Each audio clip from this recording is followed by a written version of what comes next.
Drum stick का एक dry easy सब्जी आप लोगों के साथ शेयर कर रही हूँ। वेलकम टू माय चैनल फान विद कुकिंग।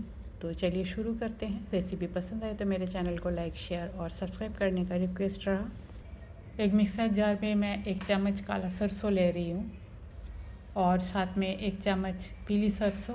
आप चाहो तो 2 चम्मच काला सरसों या 2 चम्मच पीली सरसों ले सकते हो। इसको सिंपली पाउडर बना लेना है। 250 ग्राम ड्रम स्टिक धो के अच्छी तरह से साफ़ कर लिया, छील लिया। इसे एक कढ़ाई में डाल देती हूँ और साथ में डालती हूँ आलू। छिलका के साथ ही बड़े बड़े चंक में काट लेती हूँ। पहले इसको अच्छी तरह से मैं धो लिया था। कटना हो गया है। पानी डाल देती हूँ। पानी इतना डालना है जिससे सारी सब्जी पानी के नीचे रहे। साथ में हल्दी पाउडर, स्वाद अनुसार नमक और थोड़ी सी चिली पाउडर। आप ज़्यादा तीखे खाते हो तो हरी मिर्च का पेस्ट भी डाल सकते हो। अब इसे कवर कर देती हूँ और मीडियम फ्लेम में सब्जी नरम होने तक कुक कर लेती हूँ। 4-5 मिनट हो गया है। एक बार चेक कर लेती हूँ।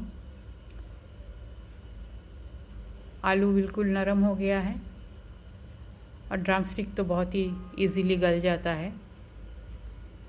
गैस बंद कर देती हूँ। कढ़ाई में थोड़ा सा सरसों का तेल डाल देती हूँ। स्लिट किया हुआ एक हरी मिर्च और स्टार्टिंग में जो सरसों का पाउडर बना के रखी थी उसको भी तेल में डाल देती हूँ। थोड़ा सा फ्राई कर लेती हूँ सरसों को। अब डाल देती हूँ बॉईल किया हुआ आलू और ड्रम स्टिक। अलग से नमक हल्दी डालने का ज़रूरत नहीं है, स्टार्टिंग में ही मैंने बॉईल करते वक्त डाल के रखी थी। मिक्स कर दिया अच्छी तरह से और कवर करके इसका पानी को ड्राई कर लेती हूँ। 3-4 मिनट हो गया है। एक बार चेक कर लेती हूँ। पानी ऑलमोस्ट सूख गया है। फ्लेम को अब हाई कर देती हूँ। थोड़ा सा चला देती हूँ और बस मेरा सूखी ड्रम स्टिक और आलू का सब्जी बन के बिल्कुल तैयार है। प्लेन चावल के साथ ये बहुत ही टेस्टी लगती है। थोड़ा सा कवर कर देती हूँ, स्टैंडिंग टाइम देती हूँ, उसके बाद इसे सर्व करती हूँ। सिंपल सा ड्रम स्टिक और आलू का सूखी सब्जी बनके बिल्कुल तैयार है।